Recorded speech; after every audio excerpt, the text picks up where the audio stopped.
Mon enregistrement, il y a quand même beaucoup de gens autour là. Beaucoup de gens autour de moi. Enfin, beaucoup de gens non, mais je suis dans un parc. Donc du coup ça fait un peu... je sais pas.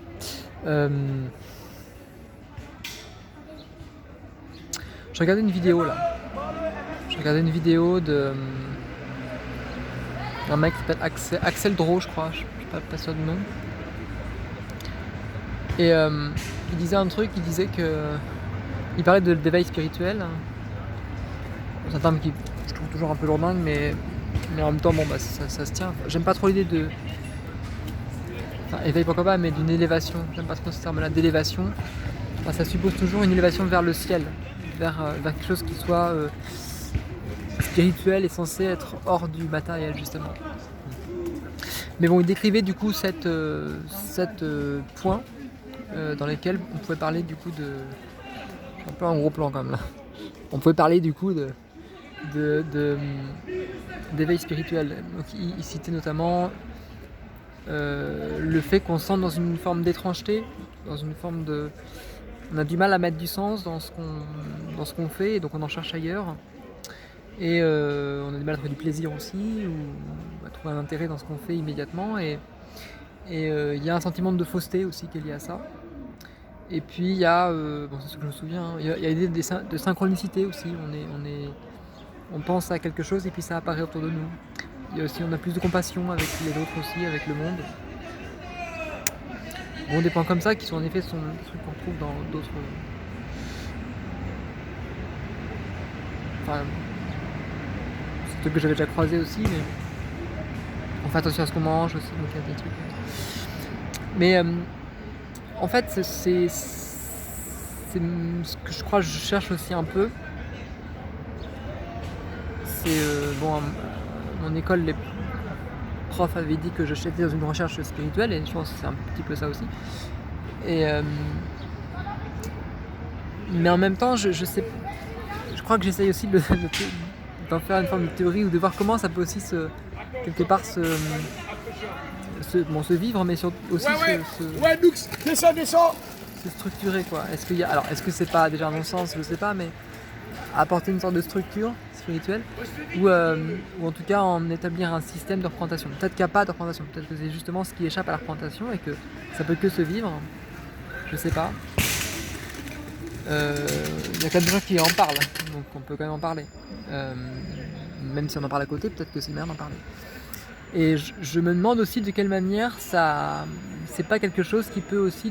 je pense que ça peut s'inscrire dans une conception plus large,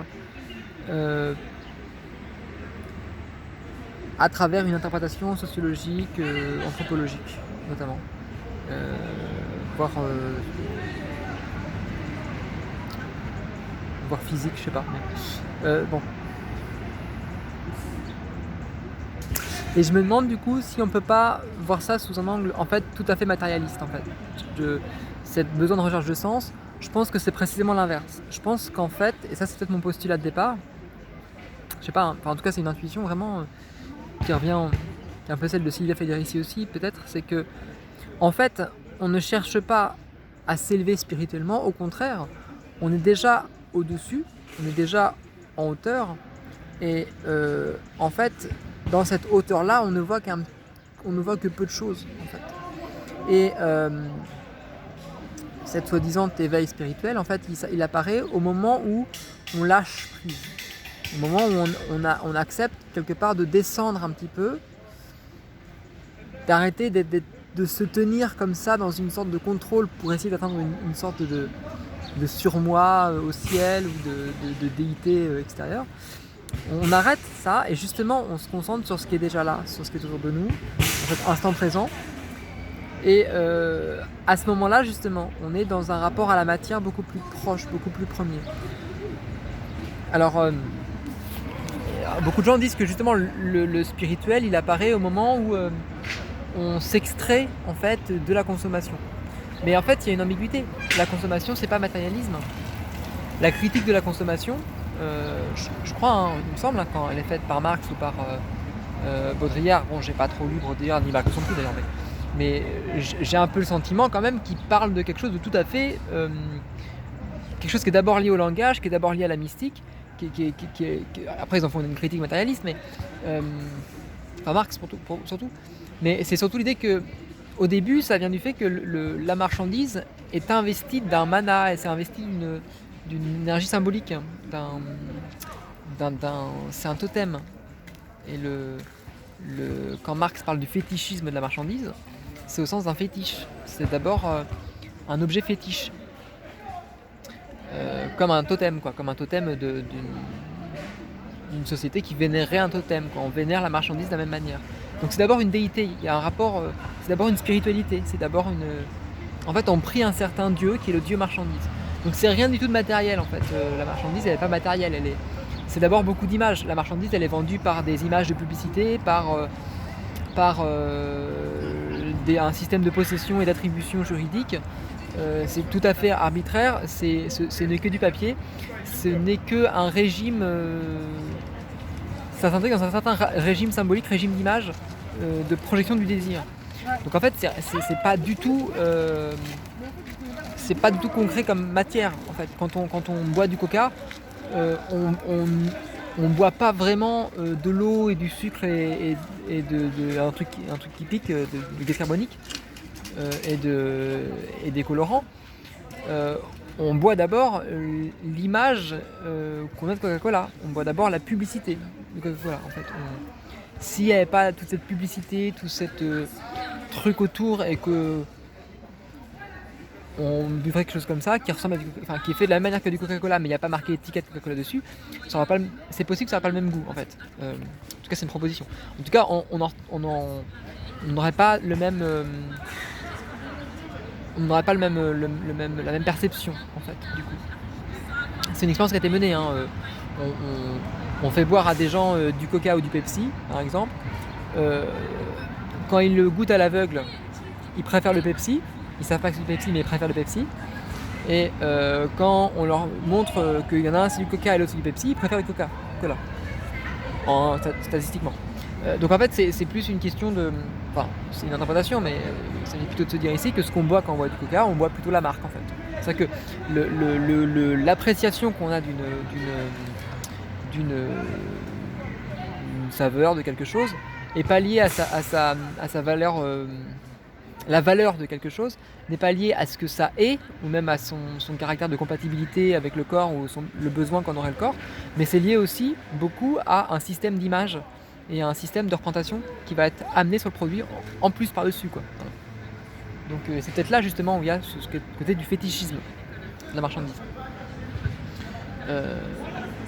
Comme une sorte de plus-value, enfin peut-être que c'est que de la plus-value d'ailleurs, hein, mais comme une sorte de valeur surajoutée, en fait. C'est une valeur arbitraire par-dessus. Et cette valeur-là, du coup, elle est transmise dans le corps social. Elle est transmise à travers les images, à travers la publicité, à travers les discussions qu'on peut avoir entre nous, à travers la valeur qu'on va mettre sur un objet ou sur un autre. Je pensais à un truc aussi, parce que du coup, après avoir écouté ce podcast-là, je trouve finalement assez intéressant. Je me rends compte que... En fait, c'est parce qu'en fait, auparavant aussi, j'avais vu un podcast sur la tronche en biais, je crois, et le mec, du coup, bon, j'ai pas vu en entier, c'était juste des extraits, mais semblait définir qu'est-ce que c'était qu'une vérité scientifique. Et en fait, ces discours-là sur la science, je me rends compte qu'ils commencent un peu à m'énerver. À la fois, je les comprends, je les ai défendus quand j'étais collège, lycée aussi. Mais je crois que ça s'ancre aussi dans une certaine conception un peu autoritaire de ce qui doit être vrai, ce qui doit être faux, ce qu'on a le droit de dire comme juste ou pas. C'est un peu arbitraire quand même, c'est un peu violent. Voilà, alors je pense qu'ils font ça pour se protéger justement de formes religieuses qui vont affirmer comme vrai ou comme faux des choses de manière très très vive, mais je suis pas sûr que ce soit une position très critique en fait. Je pense que la science, ce qui est intéressant, c'est quand elle doute. C'est pas quand elle affirme quelque chose violemment en fait. Donc moi j'ai peur de voir là-dedans une forme de manière d'imposer ce qui est vrai et ce qui est faux, quoi. Un truc comme ça.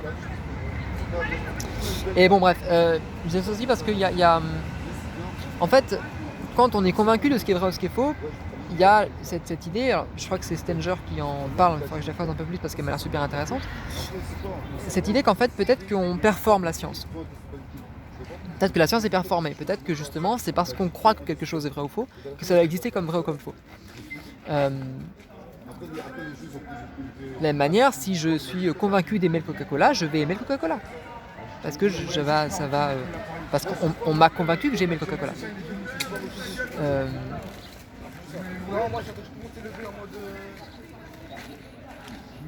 Là, je faisais un truc. Après du coup, cette chose-là, il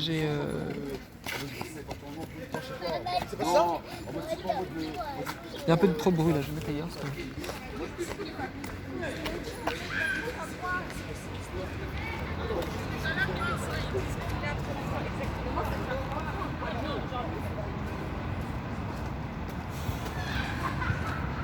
Un peu de bordel quand même.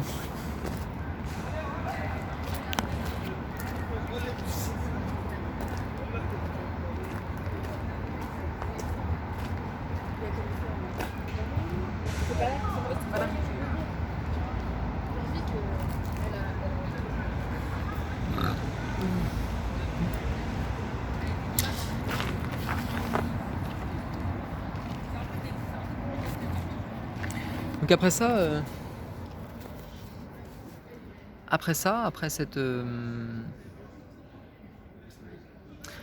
podcast, j'ai écouté une musique.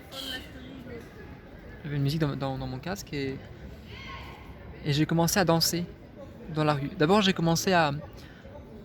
dans la rue, donc dans une rue assez large, et puis je commençais à marcher très lentement.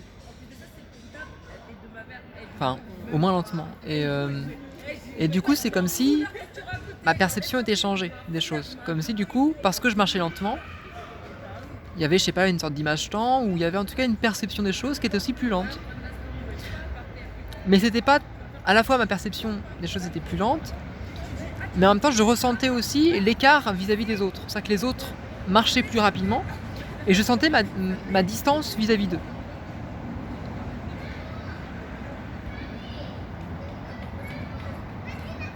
C'est-à-dire que c'est comme si j'étais dans un film, comme si du coup je voyais les autres comme un film. Comme dans Koyaanisqatsi, où quand les gens marchent très vite, en fait. Et je voyais ce truc-là. En fait, je voyais que j'étais pas pris dans le même schéma qu'eux à ce moment-là, parce qu'il y avait une sorte de petite rupture. Pas parce que je suis, soi-disant, pas parce que pas parce que je serais par essence différent, mais parce que dans ce cadre-là, dans cette structure-là, je pense, sous ce type-là où je marche lentement, dans ce processus-là où je marche lentement, ça provoquait un état qui me mettait dans un état différent du reste. Et après, j'ai dansé, du coup, je suis dans ce parc, là, dans ce parc ici, et j'ai commencé à danser. Alors, sachant qu'il y avait des gens autour. Alors, quand il y avait des gens qui étaient très près, je n'osais pas trop danser. Quand j'étais un peu plus loin, je pouvais m'autoriser à danser un peu plus. Et en fait, je sens qu'il y avait une sorte, évidemment, de pression qui faisait que je m'autorisais pas à me lâcher, à danser. Et en même temps, quand je m'autorisais à le faire, je sentais une plus grande liberté, en fait. Je sentais que, quelque part, et je le voyais, dans ce parc, il y a des gens qui se mettent à des bancs, qui discutent. Il y a des gens qui sont dans un... Quand même beaucoup de bruit. Hein. Il y a des gens qui sont au panier de basket, au terrain de basket et qui font du basket et qui font du sport. Mais c'est des lieux qui sont consacrés pour ça. Et moi là j'arrive et je danse dans un endroit qui n'est pas consacré à danser pour ça. C'est comme si du coup je m'autorisais à un geste qui n'est pas interdit. C'est un geste qui est libre, enfin qui est pas directement signifiant, sinon que c'est de la danse. C'est un geste que je pourrais faire ici et qui pourrait autant créer un écart. Et je crois qu'à ce moment-là j'ai senti une liberté en fait. J'ai senti une liberté, la liberté qu'on peut avoir quand on est enfant. Je pense aussi peut-être dans la conception un peu de Karol-Sinoco, peut-être une liberté qui pourrait être celle de l'autisme, peut-être, qui pourrait peut-être comprendre ce rapport-là. parce que j'ai déjà fait cette expérience-là sous d'autres biais. Et ma perception était changée aussi. Du coup, comme je dansais, je regardais en l'air, et puis je voyais les arbres, et avec la musique, c'était beau, ça changeait en fait. Et d'un seul coup, la musique habitait l'espace, en fait. C'était quelque chose où la musique et mon corps et la danse habitaient l'espace différemment. Et mais en même temps, c'était un espace qui est déjà codé. C'est un espace qui est déjà intégré dans un cadre social où les gestes sont codés, où les attitudes sont codées. Et je le sentais bien parce que dès le moment où j'approchais, quelqu'un est venu pour approcher un peu, et à ce moment-là, je me suis senti pas légitime de faire ça. Donc j'ai arrêté progressivement. J'étais je faisais plus doucement, quoi. Et puis il m'a souri un petit peu avec une sorte de complicité du style ah, je t'ai vu danser. Et ça faisait un petit peu rire, quoi. Puis moi aussi, je le regardais un petit peu comme une sorte de complicité, pas gêné, mais une sorte de bon, voilà. Et je sentais en fait qu'il y avait comme une sorte de contrôle social, en fait. Il y a un contrôle social, et c'est ici un contrôle qui joue, je crois, sur ce qui est autorisé ou pas à faire, et que j'intègre en moi-même. C'est-à-dire que j'ai pas besoin que quelqu'un vienne. C'est pas un flic qui vient avec son truc. Je sens que je me sens pas autorisé à le faire. Et mon corps se lâche pas non plus. C'est-à-dire que je pourrais me dire ouais, mais je m'en fous, et je le fais quand même. Sauf que ça marche pas. Parce que si je fais ça, j'essaie de faire ça d'ailleurs. Si je me dis c'est pas parce qu'il y a des gens qu'il faut que je m'interdise de faire ce que je veux, en fait, je vais me sentir bloqué. Parce que c'est comme si je vais faire semblant de danser. Alors qu'en fait, je vais pas vraiment danser. Et ça, du coup, ça va pas marcher. Je vais pas vraiment me sentir libre à ce moment-là. Donc c'est un petit peu ça en fait. C'est comme si je pouvais vraiment me sentir. Je vais comprendre qu'est-ce qui fait que je peux me sentir libre de danser ou pas dans ces conditions. Dans un espace où c'est pas l'endroit pour danser. Donc c'est comme si je voyais ici une sorte de trou. Et c'était très riche à ce moment-là parce qu'en fait, je trouvais ça assez beau. Alors je peux faire ça dans ma chambre aussi. Hein. Dans ma chambre, je peux le faire différemment. Je peux danser dans ma chambre. Je peux avoir des moments assez beaux comme ça qui peuvent s'y ressembler. Je peux faire ça seul aussi, dans la solitude. C'est un truc qu'on peut faire. Et c'est marrant parce que c'est aussi ce qui était mis dans la vidéo du coup dont je parlais au début, sur la question de l'éveil spirituel, ce besoin d'être seul aussi. Comme si justement quand on était dans un groupe, quand on était socialement intégré, et bien du coup on reproduisait aussi les codes, on était pris dedans, dans ces codes-là, et qu'on peut pas s'en détacher, quoi. On est un petit peu, on est emprisonné dedans, quoi. Et dans la solitude, ou dans d'autres groupes aussi, l'ouverture enfin, la marge est autre, et on peut autoriser plus de mouvement par rapport à ça. Et peut-être que l'éveil spirituel, c'est ça simplement. C'est le fait qu'on passe d'un cadre social, un cadre anthropologique, un récit en fait, à un autre, et que du coup, il y a un moment de transition qui est un petit peu délicat et qui apparaît. Donc j'aime bien cette idée-là. Je pensais à un truc aussi. Je pensais donc au fait que, en fait, quand j'ai marché lentement, je pensais à cette idée que c'était je crois que c'était Lévi-Strauss. J'avais lu un extrait qui parlait en fait, du fait que dans un rituel, il y avait des choses qui revenaient, notamment le fait de raser quelqu'un. Alors, je sais pas si c'était pour le sacrifice humain ou un truc comme ça, mais je suis pas sûr que ce soit un sacrifice, mais en tout cas, voilà, il y avait quelqu'un qui jouait un rôle de une sorte de déité, je sais pas. Qui c'est qui m'appelle là? Non. On lui rasait du coup le crâne, les sourcils, tous les poils. Et puis on allait utiliser des objets spécifiques aussi, qu'il a des objets uniquement rituels. Et on allait effectuer les gestes rituels, mais très lentement. Alors je crois que c'est ça qui était dit. Hein. Je sais pas si on les répétait, ou je sais pas si on les faisait lentement, mais il y avait en tout cas un rapport avec la temporalité. La temporalité était décalée, en fait. Donc c'est comme si... et ça, je me dis c'est un truc peut-être un peu intriguant. Quelque part, reproduire des gestes du quotidien, mais en décalant la temporalité, en les accélérant, en les ralentissant, en les refaisant plusieurs fois. Peut-être que c'est une manière de les intégrer, de les critiquer en fait, de les comprendre différemment. Et provoquer un état du coup je sais pas, d'une différence par rapport à ça. Il y a, je crois que c'est dans le Japon, je crois, un truc comme ça aussi, où en fait sais plus ce que c'est, je sais plus ce que c'est comme discipline, qui consiste à reproduire les mêmes gestes aussi, hein, comme rituel aussi, comme une sorte d'analyse des gestes, comme une geste analyse. Enfin bon, voilà, je parle un peu trop là, ça me permet de lâcher aussi un peu. Ça reste un peu très théorique, mais c'est peut-être bien que je l'archive aussi quelque part. Et puis bon, du coup, bon, pour finir, peut-être il y avait cette idée que dans la synchronicité de, qui était parlé dans le podcast du début là, il donnait l'exemple de, il parle de quelque chose. Et il est à un restaurant, il est dans un restaurant par exemple, il pense à un truc, et puis il écoute ses voisins, et puis il se rend compte que ses voisins ils parlent de ce que lui pensait à ce moment-là. Mais en fait, c'est bon, enfin ça se comprend assez bien en fait. Enfin, on peut se dire waouh, quelle synchronicité. Mais en fait, cette synchronicité-là, on a du mal à l'expliquer si on est dans une pensée purement individualiste, où on est des individus qui pensons des choses par eux-mêmes, sans être influencés. Bon, dans une conception, on va dire, je sais pas comment ça s'appelle, mais d'interrelationniste ou interactionniste ou enfin, moi je pense un peu à Deleuze. On n'est pas des individus tout seuls. On est traversé par plein de choses. Et en fait, on n'existe pas en tant qu'individu. On existe en tant que comme des éponges. On capte ce qui est autour de nous et puis on le retransmet.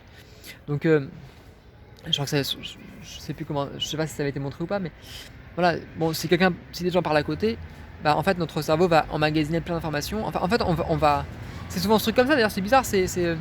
Moi, ça m'arrive parfois ça. Il y a des gens qui parlent à côté. J'y fais pas attention. Je parle à quelqu'un d'autre, quoi. Et puis il y a un moment donné où il y a une phrase qu'ils vont dire qui va me frapper. Parce qu'en fait, ils vont parler d'un truc qui m'intéresse. Et à ce moment-là, je fais ah oui tiens. Voilà, qu'est-ce qu'ils disent là? Qu'est-ce qu'ils disent à côté là? Donc c'est comme si mon cerveau avait été en veilleuse, écouté ce qu'ils disaient à côté, et puis à un moment donné où il va, si l'information est intéressante, il va me la renvoyer. Ou c'est pareil, si j'entends mon nom, par exemple, mon nom va surgir comme ça, parce que du coup, il va y avoir un impact, comme il disait, un impact important dans le nom. Enfin, c'est un autre podcast qui parle de ça, mais le nom, il est très impactant, c'est notre nom, quoi. Donc du coup, on va se retourner, quoi. Alors même que si c'était plein d'autres noms, on n'aurait pas entendu. Si c'était un nom qui n'était pas le nôtre, on n'aurait pas du tout fait attention, on aurait oublié que quelque chose on n'aurait pas entendu du tout, quoi. Donc c'est comme s'il y avait des niveaux de perception, en fait, qui apparaissaient. Et quand on perçoit beaucoup de choses, notre corps en emmagasine beaucoup de choses, mais il y a un système de filtre qui apparaît, et on filtre nos perceptions. Bon, c'est la question de l'attention, justement. Donc en fait, peut-être que la question de l'éveil spirituel, elle peut se penser sous une question attentionnelle. C'est-à-dire que c'est un moment justement où on va être attentif à d'autres choses. Ce à quoi on était attentif, qui fondait justement un système de perception, comme une sorte de camisole anthropologique, on va dire, une camisole perceptive, dans lequel on est intégré, on est tous intégrés là-dedans pour donner du sens dans quelque chose, qui va construire un système, bon ça c'est un peu mes théories, mais un système d'affect, un système de sens aussi derrière, bah ça va plus marcher quoi, du coup. Donc du coup on va plus avoir de sens dans ce qu'on fait, plus avoir d'affect, parce que c'est la même chose, le sens c'est l'affect, et même ce qu'on y perçoit, ça ne convient plus. Donc du coup on va être dans une forme d'épuisement, on va épuiser cet espace-là, et donc du coup notre cerveau va vouloir en chercher un autre. Et c'est là où justement on va quelque part, donc c'est pas tant des synchronicités que on va être attentif à d'autres choses que avant on faisait pas attention et que maintenant on y fait attention. Donc en fait on va déplacer cet espace de bloc perception. En fait. Bon voilà, c'est une manière de changer nos croyances quelque part. Alors est-ce que c'est une élévation? Est-ce que c'est en effet ça suppose peut-être pas une forme d'élévation mais une manière d'intégrer un paradigme plus grand, comme un métaparadigme peut-être.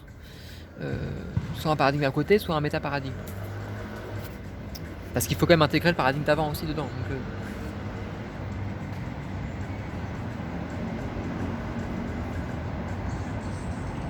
alors du coup, est-ce que depuis ce métaparadigme, on peut accéder au paradigme premier?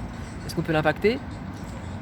Pas forcément. Par contre, je pense qu'on peut l'impacter quand même, mais on le peut en écoutant, en construisant des appels d'air en fait.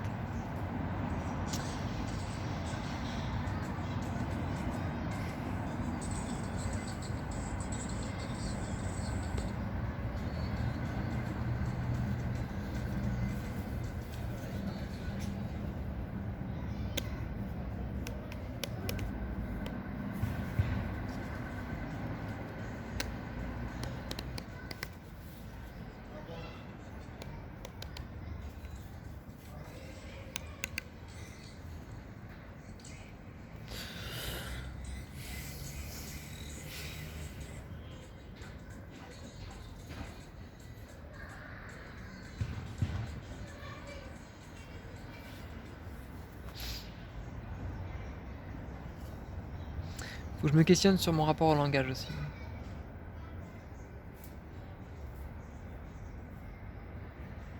Il y a un ragondin là.